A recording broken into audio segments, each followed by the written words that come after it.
દલી સહન ન કરી શક્યા અને ઘરમાં ફોક મૂકીને રડવા લાગ્યા અને કહેવા લાગ્યા, મારા પતિને મેં વચન આપ્યું છે, આ ઘર નહીં છોડું, એટલે હું બહાર પણ ક્યાંય નથી જઈ શકતી.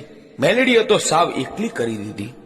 માં મેલેડીએ આ વાત કાનો કાન સાંભળી એટલે રાત્રે 12 વાગ્યે માં મેલેડી દલીને મળવા આવ્યા. દલીના આંચુ લૂસી માં મેલેડી બોલ્યા, દલી ઉભી થા, હું માલા કારોતરાની મેલેડી હાજરા હાજર છું. એટલે દલી ઉભી થઈ અને માને પગે લાગી કહેવા લાગી કે હે માં, મારે એક પણ દૂધનું ઢોળ નથી, આ દુકાળમાં મારું ઘર કેવી રીતે ચલાવવું?